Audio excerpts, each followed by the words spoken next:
1 August 2024 रोजी SC/STच्या आरक्षणाच्या उपवर्गीकरणाचा जो निकाल सुप्रीम कोर्टाने दिलेला आहे, हा निकाल देत असताना न्यायाधीश पंकज मिश्रा यांनी एक वेगळा निकाल दिलेला होता। त्याच्यामध्ये असं म्हटलेलं होतं की आरक्षणाचा लाभ हा फक्त पहिल्या पिढीला मिळावा, दुसऱ्या किंवा तिसऱ्या पिढीला आरक्षणाचा लाभ देण्यात येऊ नये, असं त्यांचं म्हणणं होतं। आता प्रश्न असा आहे की काय खरोखरच या पहिल्या पिढीला जर आरक्षण मिळालं तर त्यांच्यासोबतचं कास्ट डिस्क्रिमिनेशन संपुष्टात येतं का, किंवा त्यांच्यासोबत भविष्यामध्ये सामाजिक भेदभाव केला जात नाही का, असा प्रश्न आपल्यासमोर आहे।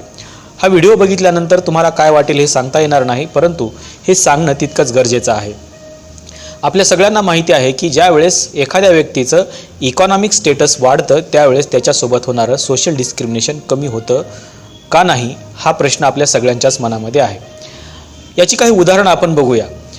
29 जून 2018 रोजी भारताचे राष्ट्रपती, तत्कालीन राष्ट्रपती रामनाथ कोविंद हे जगन्नाथाच्या मंदिरामध्ये गेले होते। ही बातमी जी तुम्ही बघताय ही बातमी न्यूज 18 लोकमतनं प्रकाशित केलेली आहे। त्याच्यामध्ये असं म्हटलेलं आहे की राष्ट्रपती रामनाथ कोविंद आणि त्यांच्या पत्नी ज्या वेळेस जगन्नाथाच्या मंदिरामध्ये गेल्या त्यावेळेस त्यांना गाभाऱ्यामध्ये जाऊन पूजा करण्यास मनाई करण्यात आली, नकार देण्यात आला।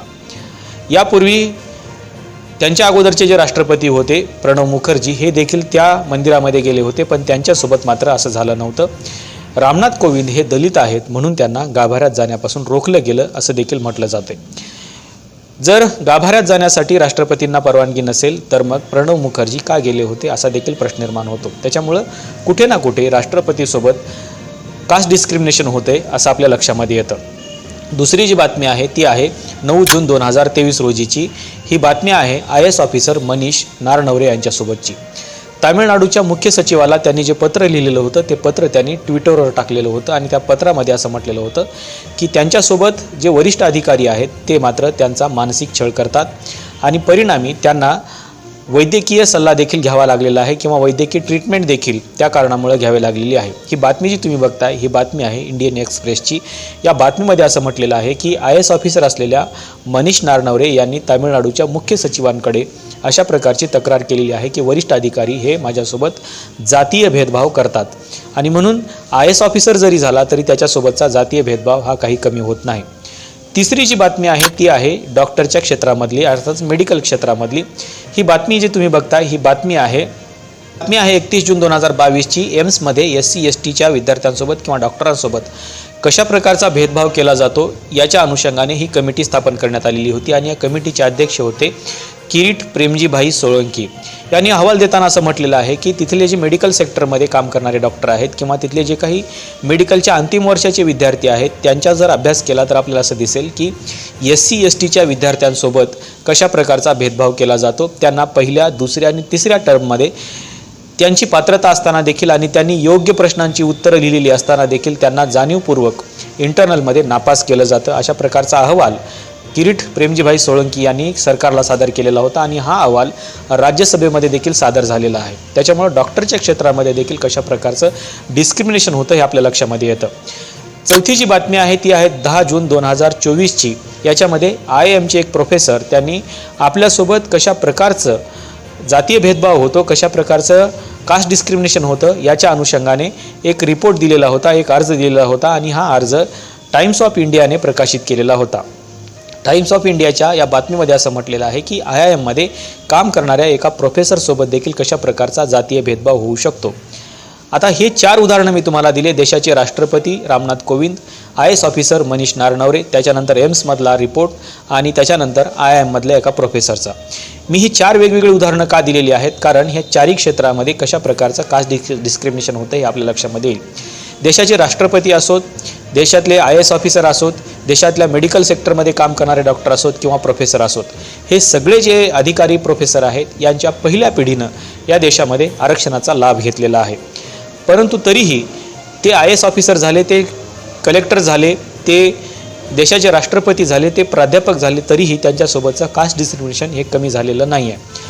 आणि म्हणून प्रश्न निर्माण होतो की एखादा व्यक्ती ज्यावेळेस IAS ऑफिसर होतो, प्रोफेसर होतो किंवा या देशाचा राष्ट्रपती होतो तरीही त्याच्यासोबतचं कास्ट डिस्क्रिमिनेशन अर्थातच सामाजिक भेदभाव जो आहे तो मात्र काही कमी होत नाही। आणि म्हणूनच जर त्यांच्यासोबतचा सामाजिक भेदभाव कमी होत नसेल तर त्यांची मुलं ज्या शाळेमध्ये जातात त्या शाळेमध्ये देखील त्यांच्यासोबत भेदभाव होणार हे नक्की आहे।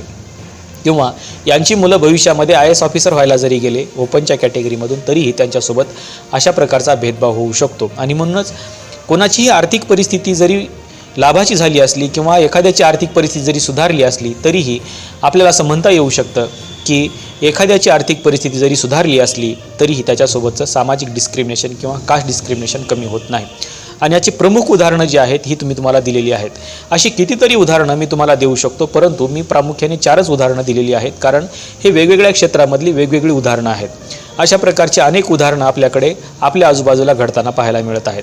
आणि तरीही न्यायाधीश पंकज मिश्रा यांना असं वाटतं की आरक्षणाचा लाभ हा फक्त पहिल्या पिढीला मिळाला पाहिजे, दुसऱ्या किंवा तिसऱ्या पिढीला आरक्षणाचा लाभ मिळू नये, त्यांना सरळ ओपनच्या कॅटेगरीमध्ये टाकावं। किंवा न्यायाधीश BR गवई यांचं जे म्हणणं आहे की त्यांना क्रिमिलेअर किंवा नॉन क्रिमिलेअर या गटामध्ये विभागणी करावी आणि क्रिमिलेअर गटामध्ये मोडणाऱ्या लोकांना आरक्षण देऊ नये, तर फक्त नॉन क्रिमिलेअर गटामध्ये मोडणाऱ्या लोकांना आरक्षण द्यावं।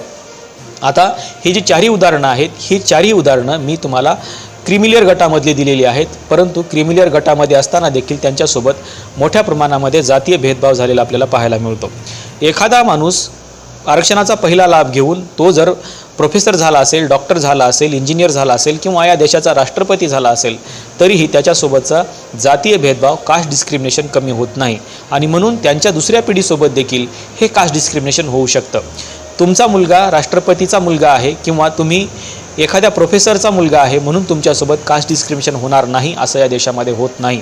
आणि म्हणूनच आरक्षणाचा मूलभूत आधार जो आहे हा आधार कास्ट डिस्क्रिमिनेशन आहे, सामाजिक भेदभाव आहे किंवा सामाजिक विषमता आहे। जर तुम्हाला अशा प्रकारच्या भेदभावाला सामोरे जावं लागत असेल तर तुम्हाला खऱ्या अर्थानं आरक्षणाची गरज आहे आणि ती आजही आहे। आणि म्हणूनच आपल्याला हे जे काही 2 जजमेंट आलेले आहेत, न्यायाधीश BR गवई यांनी दिलेलं क्रिमिलेअर आणि नॉन क्रिमिलेअर हे नाकारणं गरजेचं आहे। आणि दुसरी महत्त्वाची गोष्ट म्हणजे न्यायाधीश पंकज मिश्रा यांनी जे सांगितलं की दुसऱ्या किंवा तिसऱ्या पिढीला आरक्षणाचा लाभ देण्यात येऊ नये, तर असं देखील आपल्याला करता येणार नाही। जर ह्या पिढीसोबतचं कास्ट डिस्क्रिमिनेशन कमी झाले हे जर सिद्ध झालं तर मग मात्र त्यांच्या दुसऱ्या किंवा तिसऱ्या पिढीला आरक्षण देण्याची गरज नाही आहे। परंतु केवळ आर्थिक उन्नती झाली, आर्थिक प्रगती झाली म्हणून एखाद्याचं रिझर्वेशन तुम्हाला काढून घेता येणार नाही किंवा त्यांच्यामध्ये विभागणी देखील करता येणार नाही। राहिला प्रश्न की शेवटच्या घटकापर्यंत आरक्षणाचे लाभ पोहोचत नाही आहेत, तर तुम्हाला त्याच्यासाठी भारतीय राज्यघटनेमध्ये डायरेक्टिव्ह प्रिन्सिपल्स दिलेले आहेत, त्याच्यामधून तुम्हाला शेवटचा घटक का पुढे येत नाही त्याच्यासाठी काम करावं लागेल। अर्थातच शेवटच्या घटकापर्यंत काय पोहोचत नाही तर शिक्षण देखील तिथपर्यंत पोहोचत नाही। कसं पोहोचणार? तुम्ही जर त्याचं प्रायव्हेटायझेशन केलेलं असेल आणि त्याची जर फीस तुम्ही लाखो रुपये ठेवली असेल तर ते शेवटच्या घटकापर्यंत पोहोचणारच नाही। हा शेवटचा घटक म्हणजे कोण? तर तो बिलो पॉवर्टी लाईनमध्ये असलेला व्यक्ती आहे। आणि बिलो पॉवर्टी लाईनमधल्या व्यक्तीला जर तुम्हाला ॲबो पॉवर्टी लाईनमध्ये आणायचं असेल तर त्याच्यासाठी तुम्हाला विशेष काम करावं लागणार आहे। विशेष काम म्हणजे आरक्षणाचे तुकडे होऊ शकतात असं नाही आहे, तर त्याच्यासाठी तुम्हाला एक वेगळं शिक्षण देण्याची देखील तयारी तुम्हाला ठेवावी लागेल। त्यांना मोफत सक्तीचं शिक्षण देणं गरजेचं आहे। भारतीय संविधानाच्या कलम 21(अ) मध्ये ज्या तरतुदी करण्यात आलेल्या आहेत त्या तरतुदी त्याच्यापर्यंत पोहोचल्या पाहिजेत। केवळ लाडकी बहीण योजना आणून किंवा एखाद्या गरिबाच्या मातेला 1500 रुपये देऊन हे भेदभाव मिटणार नाही आहे, किंवा एखाद्यासोबत तुम्हाला मोफत राशन देऊन देखील त्याच्या पोटाची भूक मिटणार नाही आहे, तर त्याला चांगलं शिक्षण देऊन त्याला पुढं आणणं गरजेचं आहे आणि तेव्हाच कुठे त्याचा विकास होऊ शकतो। केवळ आरक्षणाचे तुकडे करून हा लाभ शेवटच्या घटकापर्यंत पोहोचणार नाही। आतापर्यंत आरक्षणाचे तुकडे न करता देखील माझ्यासारख्या व्यक्तीपर्यंत आरक्षणाचा लाभ पोहोचत नाही आहे, तर मग तुकडे केल्यानंतरच पोहोचेल असं काय आहे? आतापर्यंत जर आरक्षणाची व्यवस्थित अंमलबजावणी झाली असती तर मग मात्र आपण विचार केला असता की याच्यामुळं अपलिफ्टमेंट होऊ शकते, परंतु तसं आपल्याला चित्र पाहायला मिळत नाही। म्हणून आरक्षणाचे तुकडे करून या वर्गाला पुढं आणणं हा एकमेव मार्ग नाही आहे। याच्यासाठी वेगवेगळ्या तुम्हाला स्कीम्स आणाव्या लागतील, त्या लोकांना तुम्हाला नोटीस करावं लागेल आणि जे लोक दारिद्र्यरेषेखाली आहेत त्यांच्या मुलांना कशा पद्धतीनं तुम्हाला ओपनच्या कॅटेगरीमध्ये असेल किंवा SCच्याच कॅटेगरीमध्ये असेल त्यांना रिझर्वेशन न देता देखील त्यांचा विकास कसा होईल याचा विचार तुम्हाला करावा लागणार आहे। केवळ मोफत राशन देऊन किंवा त्याच्या आईला 1500 रुपये देऊन अशा प्रकारचा भेदभाव संपुष्टात येणार नाही, तर त्याच्यासाठी सरकारला विशेष काम करावं लागणार आहे। आणि विशेष काम म्हणजे आरक्षणाचे तुकडे नाही आहे तर त्याला नोटीस करणं, त्याचं आयडेंटिफिकेशन करणं आणि त्याच्यासाठी डेव्हलपमेंटसाठी सरकारने विशेष प्रयत्न करून त्याला ओपनच्या कॅटेगरीच्या बरोबरीनं शिक्षण देऊन त्याला कसं पुढं आणता येईल याच्यासाठी वेगळ्या स्कीम्स राबवणं देखील गरजेचं आहे। ज्या पद्धतीनं जापानमध्ये बुरकू आणि नॉन बुरकू समूहासाठी जे भेदभाव होता तो मिटवण्यासाठी तिथल्या सरकारनं काय काम केलेलं आहे हे बघणं गरजेचं आहे आणि तशा प्रकारचं अपलिफ्टमेंट जी आहे ती इथल्या समूहाला मिळणं गरजेचं आहे। परंतु हे केवळ आरक्षणाचे तुकडे करून मिळणार नाही, तर आरक्षणाचे तुकडे करून फक्त या देशामध्ये भांडणं लागू शकतात, याच्या व्यतिरिक्त कोणाचंही भलं होणार नाही। आणि म्हणून आपण याच्यावरती पुन्हा एकदा विचार केला पाहिजे की आरक्षणाचे तुकडे हा याच्या समोरचा मार्ग नाही आहे। आपल्याला नेमकं या चारही घटनाबद्दल आणि आरक्षणाच्या होणाऱ्या तुकड्याबद्दल नेमकं काय वाटतं हे सांगायला विसरू नका। आजच्या व्हिडिओमध्ये आपण इथेच थांबूया। धन्यवाद।